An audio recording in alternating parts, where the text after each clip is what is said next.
Hello student, स्वागत है आप सभी का हमारे YouTube channel Rupam higher education for you पर। बच्चों, आज इस वीडियो में हम लोग क्लास 10th के बुक फुटप्रिंट्स विदाउट फीट के लेसन 5th की समरी की चर्चा करेंगे। और वह लेसन है फुटप्रिंट्स विदाउट फीट, यानी बिना पैर के पदचिन्ह, और इसको H.G. वेल्स के द्वारा लिखा गया है। तो बच्चों, इसी की समरी की चर्चा हम करते हैं और ये चर्चा आपकी हिंदी में होगी, तो आप शुरू से अंत तक वीडियो पर बने रहिए। ओके, तो इसकी समरी की चर्चा हम शुरू करते हैं। तो बच्चों, इंग्लैंड में एक बहुत ही ब्रिलियंट साइंटिस्ट था और उसका नाम था ग्रिफिन। और उसने प्रयोग के बाद प्रयोग यानी कई प्रयोग किया, और प्रयोग करने के बाद उसने रेयर ड्रग्स का इन्वेंशन कर लिया, और जिसके उपयोग से मानव शरीर अदृश्य हो सकता था। तो उस रेयर ड्रग्स को उसने खुद पी लिया, और इस प्रकार से उसका पूरा शरीर अदृश्य हो गया। अदृश्य मीन्स उसका बॉडी एकदम ग्लास की तरह ट्रांसपेरेंट हो गया, यानी वो सॉलिड तो रहता, लेकिन अगर उसे आप देखते तो वह आर पार दिखता, यानी ग्लास की तरह, यानी कांच की तरह एकदम ट्रांसपेरेंट हो गया। ओके, वह बहुत ही ब्रिलियंट साइंटिस्ट था, लेकिन उसमें एक कैरेक्टर में कमी थी कि वो लॉलेस था। लॉलेस कहते हैं जो बेढंगा हो, यानी लॉ से बना है कानून, और लेस का मतलब कानून विहीन, यानी जो नियम कानून कायदे को न मानने वाला हो। इसलिए जिस लैंडलॉर्ड के यहाँ रहता था, यानी जिस मकान मालिक के यहाँ रहता था, वो मकान मालिक इसको नापसंद करता था, और नापसंद करता था। इस वजह से उसने इसको, यानी वैज्ञानिक को, ग्रिफिन को अपने घर से निकाल देना चाहा। उसने निकालने की कोशिश की तो ग्रिफिन ने गुस्से में आकर के और उस मकान मालिक के घर में आग लगा दी। ओके, अब आग लगा दी, आग लगा करके वह उस घर से भागने लगा। तो जब घर से भागने लगा तो वो पकड़ा ना जा सके, इसके लिए उसने जो रेड ड्रग्स थी उसको ले लिया था, और उसने अपने पूरे कपड़े उतार दिया और कपड़े उतार करके भाग गया। ओके, तो इस प्रकार से वो वहाँ से भागने में सफल हो गया कि जब वह मकान मालिक के घर से उसके घर में आग लगा करके भागता है, तो भागते भागते उसका पैर कीचड़ में पड़ जाता है। तो कीचड़ में पैर पड़ने की वजह से जहाँ कहीं वह पैर रखता था तो वो कीचड़ लगे पदचिन्ह बन जाते थे। यद्यपि उसका पैर नहीं दिखाई देता था, तो दो लड़कों ने उसका पीछा किया और उसका पीछा करते रहे, तब तक पीछा करते रहे जब तक कि उसका पदचिन्ह दिखता रहा। यानी ग्रिफिन नहीं दिखता था, उसका पदचिन्ह दिखता रहा। ओके, और धीरे धीरे उसके पदचिन्ह गायब होते गए, और इस प्रकार से वह बच्चे उसको नहीं पकड़ सके, यानी उसका पीछा करना छोड़ दिए। ओके, तो वहाँ से भागा। चूँकि ये विंटर का सीज़न था, विंटर जानते हैं ठंडी का सीज़न था, तो ठंडी का सीज़न होने के नाते वह बिना कपड़े के काफ़ी समय तक बाहर नहीं रह सकता था। इसलिए वह वहाँ से आता है और लंदन के एक बिग स्टोर में वह एंट्री कर जाता है। वहाँ के जो काम करने वाले लोग हैं उसको देख नहीं पाते हैं, क्योंकि वह टोटल नंगा है, और वह एक इनविजिबल हो करके और उस लंदन स्टोर में चला जाता है। और वहाँ पर जब वहाँ के कर्मचारी चले जाते हैं बंद करके शाम को, फिर वहाँ अंदर वह अपने आप को वार्म क्लॉथ में फिट करता है। वहाँ के बॉक्सेज में जो रखा होता है वह उसको खाता है, और वहाँ के कपड़े पहन लेता है। खूब आराम से रात को वहाँ पर सोता है। ओके, और जब रात को सो गया तो उससे एक प्रकार से चूक यूँ हो गई कि वह सुबह देर तक सोता रहा और समय से नहीं जग सका। तब तक सुबह उस वहाँ के जो कर्मचारी थे वो कर्मचारी वहाँ पर पहुँच जाते हैं।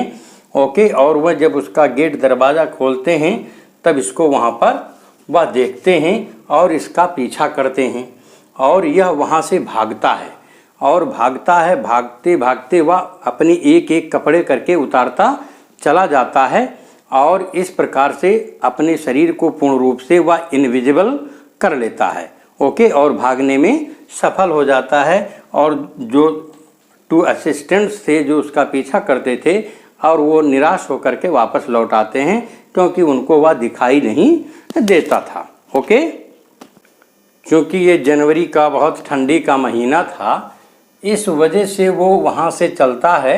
तब वह जाकर के एक दुकान में प्रवेश कर जाता है और उस दुकान में थिएटर की वस्तुएं हैं, यानी जहां नाटक और ड्रामा होता है वहां इंटर कर जाता है और वहां की वो कुछ कपड़े पा जाता है, जिसमें वो बैंडेजेस पा जाता है जिसको अपने फोरहेड पर लगा लेता है, और डार्क ग्लासेस पा जाता है यानी काले काले चश्मे, और फिर फॉल्स नोज बनावटी नाक, और बड़े बड़े विस्कर्स और लार्ज हेड पा जाता है। उसको वो पहन लेता है और वहाँ पर जो रजाई वगैरह होती है उसी के ढेर पर वह लेट जाता है। ऊपर की सीढ़ियों पर वो जाता है और वहाँ पर आराम से इन सभी चीज़ों को ठंडी से बचने के लिए धारण करता है।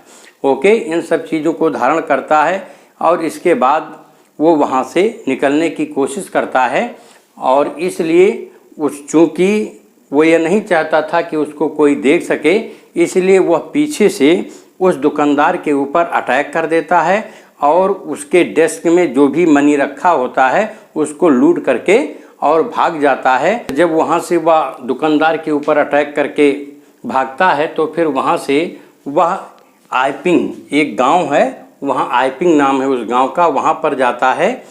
और उस गांव को जाने के बाद वहाँ पर एक लैंड लेडी हैं जिनका नाम है मिसेज हॉल। उनके यहाँ पर वह 2 रूम किराए पर ले लेता है।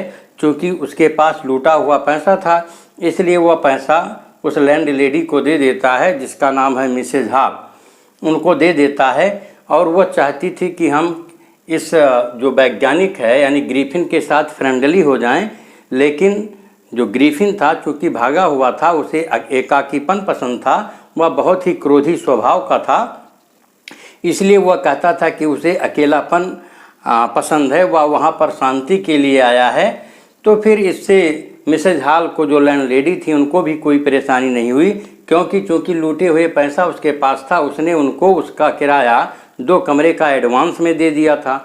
ओके, तो वह भी संतुष्ट थी कि चलो मुझे किराए से मतलब है और पैसा मिल गया है। लेकिन जब धीरे धीरे उसका पैसा ख़त्म हो गया और तब उसने एक्सेप्ट किया कि उसके पास अब इस समय कोई रेडी कैश नहीं है, लेकिन उसको शीघ्र ही एक चेक मिलने वाला है। ओके, फिर क्या होता है, वो वहीं पर एक सुबह एक क्लर्जी मैन है यानी पादरी जिसे कहते हैं, उनके स्टडी रूम में वह एंट्री कर जाता है और उनके डेस्क से कुछ पैसा निकालता है। ओके, तभी आवाज़ ये खनखनाहट की जाती है, तो जो क्लर्जी मैन है और उसकी वाइफ दोनों उस कमरे में आते हैं अपने स्टडी कक्ष में और देखते हैं तो वहाँ पर उसमें कोई दिखाई नहीं देता है। लेकिन जब इंटरव्यू करते हैं तो देखते हैं कि उनका जो डेस्क है यानी जहाँ पैसा रखे थे वो पूरा खुला हुआ है और इस कमरे में कोई नहीं है। यह उनके लिए बड़े ही आश्चर्य की बात बन गई। और उसी सुबह को लैंडलॉर्ड और लैंड लेडी यानी मिसेज हॉल और उनके हस्बैंड उसी जो ग्रिफिन साइंटिस्ट है उसके कमरे में जाते हैं। चूँकि उसका कमरा जनरली बंद ही रहता था, लेकिन उस दिन वो खुला हुआ था, तो वो उसके कमरे में गए और वहाँ पर देखा कि जिस बेड पर वो लेटता था, जिस बेडशीट वगैरह थी, बहुत ठंडी थी। और इससे उनको ये आभास हो गया कि शायद ये जो व्यक्ति था ग्रिफिन, वह बहुत पहले उठ गया था और वो शायद यहाँ से भाग गया है। ओके, और वो देखते हैं कि जो क्लास वो पहने था, जो बैंडेजेज वगैरह लगाया था, वो सब वहीं पर पड़ा हुआ था। ओके, ऐसा इसलिए उसने किया था क्योंकि जब वो कपड़े को उतार देगा तो उसका शरीर अदृश्य हो जाएगा। ओके, क्योंकि मिसेज हॉल और उनके हस्बैंड उसके कमरे में थे और ग्रिफिन भी वहीं पर था, क्योंकि उसने कपड़े उतार दिया था। तभी जो है उनको उनके कान के पास कुछ सुनाई देता है। तभी वह देखती हैं कि हैट ऐसे हवा में उछल रहा है और उनके बेडरूम की कुर्सियाँ उछल रही हैं, इधर उधर हो रही हैं। इससे मिसेज हॉल को बड़ा आश्चर्य होता है और वह सोचती हैं कि शायद उनके इस कमरे में कोई स्पिरिट आ गई है, भूत प्रेत आ गया है। और तभी एक चेयर होता है और वो चेयर इन दोनों को पुश करते हुए बाहर धक्का दे देता है और फिर वो दरवाज़ा बंद कर लेता है। ओके, और जब लोगों को, जो आसपास के थे, पादरी के घर की चोरी का पता चला तो उन्होंने सोचा हो सकता है कि इसमें जो व्यक्ति रहा है ग्रिफिन, उसका हाथ रहा हो। इसलिए उन्होंने विलेज कांस्टेबल को सूचना दे दी और विलेज कांस्टेबल के आने से पहले मिसेज हॉल ने उस ग्रिफिन से जानकारी करना चाहा कि आखिर वह किस तरह से बंद कमरे में चला गया और किस प्रकार से बंद कमरे से बाहर आया, ये सब उन्होंने उससे पूछा। और इसी बीच में वो कांस्टेबल आ जाता है। लोग शिकायत करते हैं उसकी कि आपको एक व्यक्ति को अरेस्ट करना है, उसने पादरी के घर में चोरी की है। और चूँकि जब ये क्वेश्चन करती हैं मिसेज हॉल उससे कि किस तरह आप बंद कमरे से बाहर आए या बंद कमरे में किस तरह से गए, तो वह चूँकि इरिटेबल टेम्पर का था, बहुत ही सनकी स्वभाव का था और इरिटेबल टेम्पर का था, यानी क्रोधी स्वभाव का था। वह गुस्सा में हो गया और गुस्सा में आने के बाद उसने कहा कि अच्छा मैं आपको अभी बताता हूँ कि मैं कौन हूँ।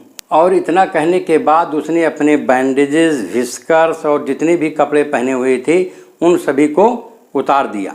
ओके, उसने ऊपर के पोर्शंस को ऊपर के पोर्शन पर उसने जो कपड़े लगा के रखे थे, जिसमें उसके विस्कर्स थे, फॉल्स नोज थे, डार्क ग्लासेस थे और लार्ज हेड था, इन सबको हटा दिया। और इस प्रकार से जो उसका सिर था पूरा ट्रांसपेरेंट हो गया, यानी वह उस समय एक प्रकार से बिना सिर का व्यक्ति दिखने लगा। और गांव के लोग बिना सिर के व्यक्ति को देखकर हैरान हो गए। तब तक कांस्टेबल आ जाते हैं और कांस्टेबल का नाम है मिस्टर जैफर्स, और वो भी आश्चर्य में आ जाते हैं कि उन्हें बिना सिर के व्यक्ति को अरेस्ट करना है। जब कांस्टेबल को ये पता चलता है कि उसको बिना सिर के व्यक्ति को अरेस्ट करना है तो वह बड़े आश्चर्य में पड़ जाता है। फिर भी वह कोशिश करता है, लेकिन इसके बाद जो वैज्ञानिक है ग्रिफिन, वह अपने एक एक करके पूरे कपड़े उतार देता है और पूर्ण रूप से अदृश्य हो जाता है। ओके, इस प्रकार से जो जेफर्स हैं यानी कांस्टेबल हैं, उनको बिना दिखे हुए व्यक्ति से संघर्ष करना होता है। और वह ग्रिफिन का हैंड्स उसको लगता है और वह भी मूर्छित हो जाता है। वह देख नहीं पाता हाथ किस तरह से आ रहा है, बस केवल यही चिल्लाते हैं होल्ड ऑन, यानी उसको पकड़ो और पकड़ो इस तरह से। लेकिन कोई नहीं जान पा रहा था कि किसको पकड़ा जाए, क्योंकि ग्रिफिन दिखता नहीं था। ओके, तो इस प्रकार से ग्रिफिन पकड़ा नहीं जा सका। बच्चों, जो इस पाठ का सारांश है वह यह है कि हम कितने भी बड़े वैज्ञानिक हो जाएं या कितना भी ज़्यादा ज्ञान मेरे पास आ जाए, लेकिन अगर हमारे अंदर चारित्रिक विशेषताएं नहीं हैं, चारित्रिक गुण हमारे अंदर नहीं है, तो उनका कोई मतलब नहीं होता है। ओके।